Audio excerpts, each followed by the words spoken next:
बच्चों, 12th class physics में तीसरा चैप्टर चल रहा है इलेक्ट्रिक पोटेंशियल। इसमें एक नया टॉपिक पढ़ते हैं, विद्युत द्विध्रुव के कारण विद्युत विभव। हमें एक विद्युत द्विध्रुव लेना है जिसमें एक माइनस क्यू और एक प्लस क्यू आवेश होता है जो परस्पर अल्प दूरी पर स्थित होते हैं। उस द्विध्रुव के कारण हमें विभव ज्ञात करना है।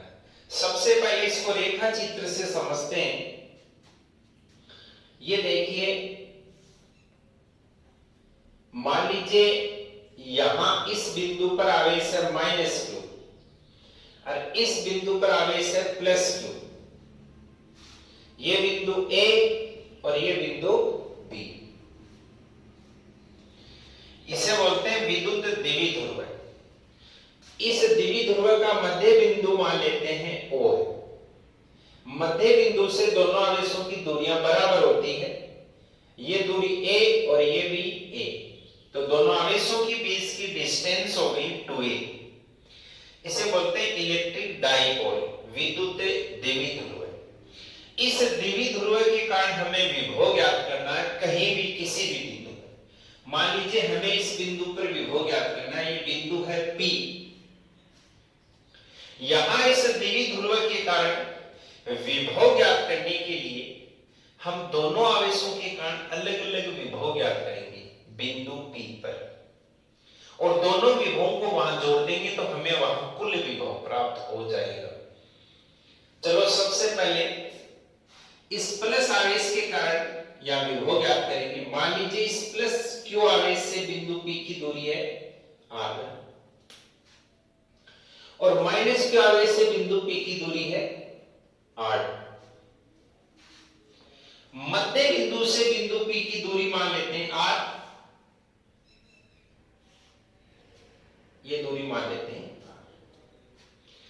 ये मध्य बिंदु O को अभिष्ट बिंदु P से मिलाने वाली रेखा इस द्विध्रुव के साथ कोण बना रही है थीटा। अब हम इस प्लस आवेश के कारण यहां विभव ज्ञात करेंगे, उसको V1 लिखेंगे। इस माइनस आवेश के कारण यहां विभव ज्ञात करेंगे, उसे V2 लिखेंगे और दोनों का योग कर देंगे तो हमें यहां कुल विभव प्राप्त हो जाएगा। तो सबसे पहले हम ये जो रेखा चित्र बनाए इसकी भाषा लिख देते हैं। चित्र में एक विद्युत द्विध्रुव दर्शाया गया है जिसका द्विध्रुव आघूर्ण, द्विध्रुव आघूर्ण होता है P। सदिश राशि वेक्टर भी लगाते हैं। इसको हम लिखते हैं Q इंटू 2a। यदि P के ऊपर वेक्टर लगेगा तो यहां 2a के ऊपर वेक्टर लगेगा। इक्वेशन फर्स्ट, यह है इस द्विध्रुव का आघूर्ण। इस विद्युत द्विध्रुव आघूर्ण की डायरेक्शन होती है माइनस से प्लस की ओर। अब हम आगे लिखते हैं, इस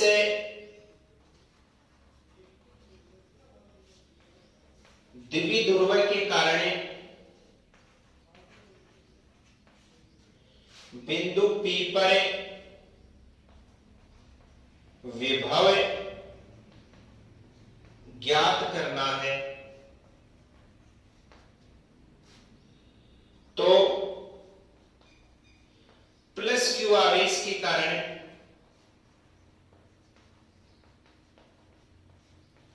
बिंदु P पर विद्युत विभव। बच्चों सबसे पहले इस प्लस के आवेश के कारण यह विभव ज्ञात करेंगे, उसको हम लिखेंगे V1 से। और विभव का सूत्र हम जानते हैं 1/4 पाई एप्सिलॉन नॉट, किसी माध्यम हो तो एप्सिलॉन। आवेश का मान है Q, अब वो डिस्टेंस है इस आवेश से बिंदु P की r1, तो हमने लिख दिया r1। Equation second. अब हम इस माइनस आवेश के कारण बिंदु P पर विभव ज्ञात करेंगे, तो मैं लिख रहा हूं माइनस Q आवेश के कारण बिंदु P पर विद्युत विभव। इस विभव को लिखेंगे V2 से। विभव का फॉर्मूला वही 1/4 पाई एप्सिलॉन, आवेश का मान है माइनस Q, तो चिन्ह सहित लिखेंगे माइनस Q अपॉन इस माइनस आवेश से बिंदु P की दूरी है R2, तो ये अपॉन R2। समीकरण 3। अब आपने प्लस आवेश के कारण विभव ज्ञात कर लिया, माइनस Q आवेश के कारण विभव ज्ञात कर लिया। अब हमें इस बिंदु P पर कुल विभव ज्ञात करना है। कुल विभव ज्ञात करने के लिए हम दोनों विभवों को जोड़ देंगे। मैं लिख रहा हूं अतः बिंदु P पर कुल विभव आएगा V बराबर V1 प्लस V2। V बराबर V1 का मान ये रहा बच्चों 1/4 पाई एप्सिलॉन आवेश Q अपॉन डिस्टेंस R1, फिर प्लस V2 की वैल्यू ये रही बच्चों 1/4 पाई एप्सिलॉन आवेश minus Q upon distance R2। अब ये देखिए माइनस और ये प्लस इनटू करेंगे तो पूरा पद ही माइनस का हो जाएगा। आगे की स्टेप में यहां लिख रहा हूं V equal 1/4 pi epsilon Q upon R1, फिर minus 1/4 pi epsilon Q upon R2। V equal इनमें कॉमन आ रहा है Q अपॉन 4 पाई एप्सिलॉन, यहां बचेगा 1/R1 माइनस यहां बचेगा 1/R2। V equal Q upon 4 pi epsilon, इन दोनों में लघुत्तम आएगा R1 इंटू R2। सबसे पहले R1 का भाग देंगे तो R2 बचेगा, R2 को 1 से गुणा करेंगे R2, फिर माइनस, फिर इसमें R2 का भाग देंगे तो R1 बचेगा, R1 को 1 से गुणा करेंगे R1। ये इसको आपने इक्वेशन नंबर लिख लिया 4। यह है बिंदु P पर कुल विभव, लेकिन इस कुल विभव में R1 R2 आ रहा है। R1 R2, हाँ बच्चों, तो ये जो कुल विभव है ये R1 और R2 के पदों में प्राप्त हुआ है, जबकि हमें ये विभव R की पदों में ज्ञात करना है। और R के पदों में ज्ञात करने के लिए हमें ये जो मध्य बिंदु है O, इस मध्य बिंदु O और ये बिंदु P है, इनको मिलाने वाली रेखा, इस रेखा पर बिंदु A और बिंदु B से लंब डालेंगे। तो सबसे पहले हम इसको आगे बढ़ा लेते हैं। ये लो, सबसे पहले A बिंदु से लंब डालेंगे और फिर B बिंदु से लंब डालेंगे। जहां लंब डालेंगे वहां 90 डिग्री का कोण बनेगा। इस बिंदु को C लिख देते हैं, इस बिंदु को D लिख देते हैं। अब देखिए दो त्रिभुज हो गए, एक तो O B D, एक हो गया O A और C। अब ये कोण थीटा है तो ये कोण भी थीटा ही होगा। तो चलो आगे की प्रोसेस यहां लिख रहा हूं मैं। इस विभव को R के पदों में ज्ञात करने के लिए OP रेखा पर A व B बिंदु से लंब डालते हैं जो क्रम से सी व डी बिंदु पर काटता है।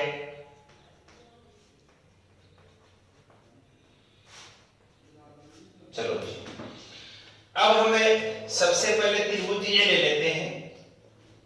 ये त्रिभुज ओ बी डी में, ओ बी डी, ये कोण थीटा है। हमें ये जो कोण दिख रहा है थीटा, इसमें ये तो ये इस त्रिभुज में कर्ण है, ये आधार है और ये लंब है। तो हम इस त्रिभुज में लेते हैं कोस थीटा। कोस थीटा होता है आधार अपॉन कर्ण। तो इस त्रिभुज में आधार है ओडी अपॉन, इसमें कर्ण है ओबी।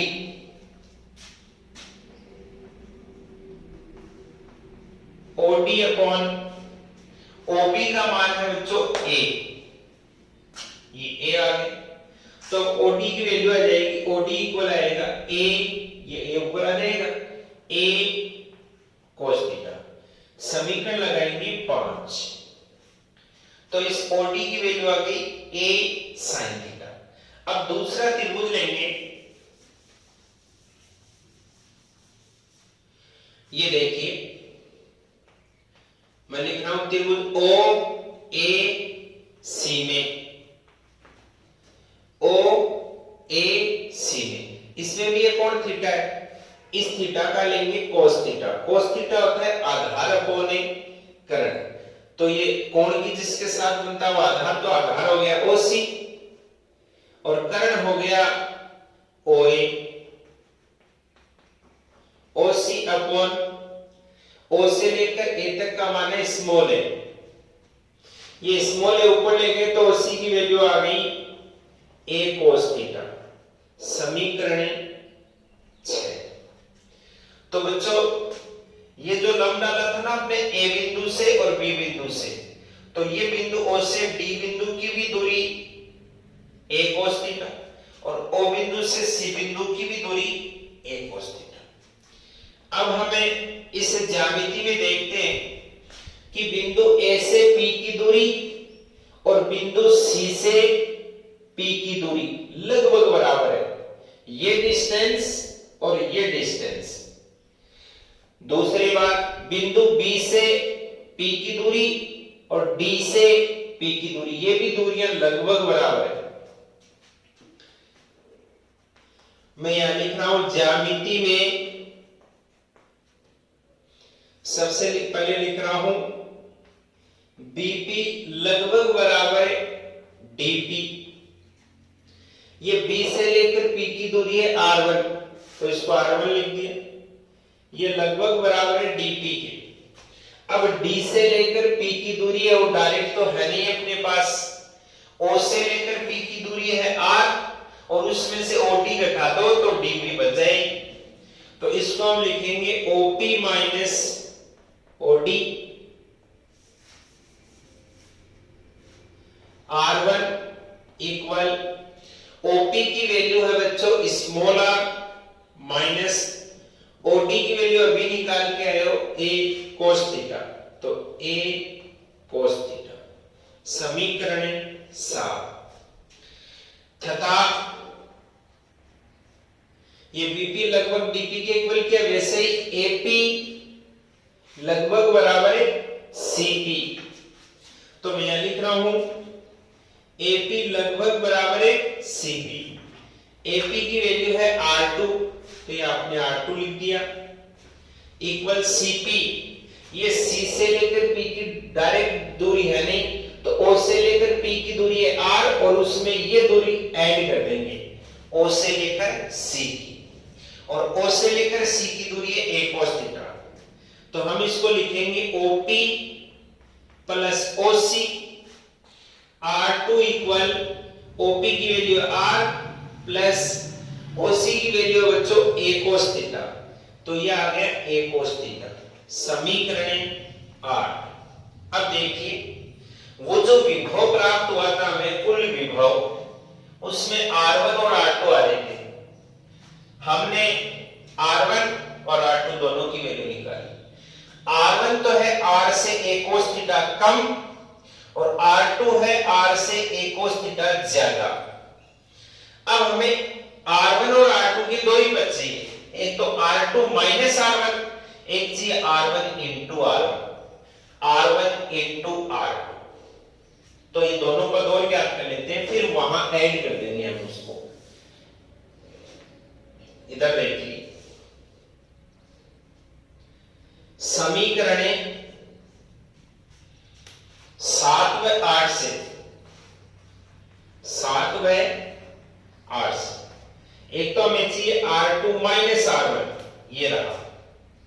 तो बच्चों इसमें सबसे पहले R2 की वैल्यू इनपुट करते हैं। R2 ये रहा R plus a cos theta, फिर इसमें से घटाना है माइनस R1 घटाना, R1 है R minus a cos theta, तो R फिर माइनस a cos थीटा, ये माइनस है, माइनस यहां पहले से आ रहा है तो माइनस माइनस ये प्लस हो जाएगा, प्लस a cos थीटा। अब देखिए प्लस R और माइनस R कैंसिल हो गए, ये R2 माइनस R1 आ गया, a cos theta plus a cos theta बराबर 2a cos थीटा। समीकरण 9। तो ये R2 माइनस R1 की वैल्यू आ गई बच्चों। अब एक चीज जो चाहिए हमें R1 R2 तथा एक चाहिए R1 इंटू R2। R1 की वैल्यू यहां से रखते हैं, ये रही R minus a cos theta, ये लीजिए। फिर R2 की वैल्यू यहां से रखते हैं R plus a cos theta, R1 R2 equal, ये हो गया a माइनस b और ये हो गया a plus b। a minus b into a plus b होता है a square minus b square. तो इसको हम लिख सकते हैं r square minus a square cos square theta. अब देखिए बच्चों, ये r जो डिस्टेंस है इसकी तुलना में a का मान, ये जो a डिस्टेंस होती है इसका मान इस r की तुलना में बहुत ही कम होता है, और स्क्वायर कर देंगे तो इनका अंतर और बढ़ जाएगा। तो हम इस r स्क्वायर की तुलना में a square cos square theta को नगण्य मान के छोड़ेंगे। मैं यहां लिख रहा हूं, यहां r square very very very greater than a square cos square theta होता है। अतः ये R1 R2 की वैल्यू रह जाएगी, R1 R2 लगभग बराबर रह जाएगा R स्क्वायर। समीकरण 10। तो देखिए बच्चों, आपने R2 माइनस R1 भी ज्ञात कर लिया और R1 R2 भी ज्ञात कर लिया। ये दोनों चीजें समीकरण 9 और 10 से हम समीकरण 4 में इनपुट कर देंगे। तो अब मैं यहां लिख रहा हूं,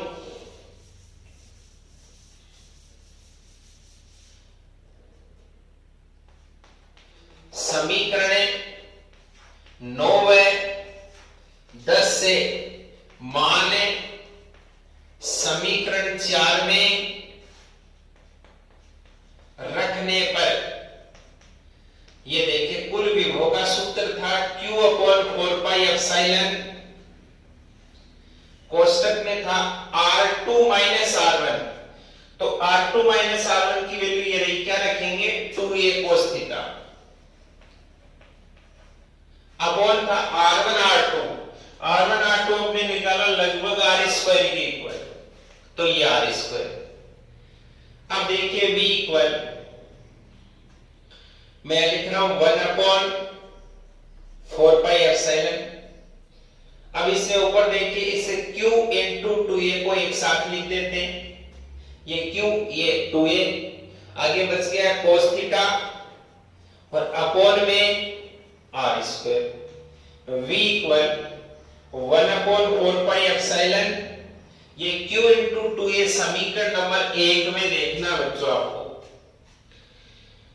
q इंटू 2a होता है विद्युत द्विध्रुव आघूर्ण जिसको p लिखते हैं स्मॉल p से, आगे आ गया cos theta upon r square, जो कि p इक्वल होता है q इंटू 2a, समीकरण आ गई 11। ये जो सूत्र प्राप्त हुआ है यह है विद्युत द्विध्रुव के कारण किसी बिंदु पर विद्युत विभव का सूत्र। ये दो टॉपिक हमने लिखा था, इसमें हमने विभव का सूत्र प्राप्त कर लिया। विभव एक अदिश राशि होती है। अब इसको हम सदिश तरीके से लिखना चाहे तो विभव तो अदिश राशि है तो इसको तो भी लिख दिया 1/4 पाई एप्सिलॉन है। अब इसको ये p सदिश राशि है, विद्युत द्विध्रुव आघूर्ण होता है, इसको हम लिखेंगे p वेक्टर डॉट r के अपॉन r स्क्वायर, समीकरण 12। ये इसका हो गया सदिश रूप। ये एकांक सदिश है, एकांक सदिश का मान 1 होता है, फिर आप बीच में से डॉट हटाओगे तो cos थीटा आएगा, तो p वेक्टर का परिमाण p, r केप का परिमाण 1, तो p गुणा 1 p और आगे डॉट हटाओगे तो cos थीटा, ये इसका रूप प्राप्त हो जाएगा। न्यूमेरिकल के लिए हम ये सूत्र काम में लेंगे और ये फॉर्मूला इसका सदिश या अदिश गुणनफल वाला रूप हो गया। ठीक है बच्चों।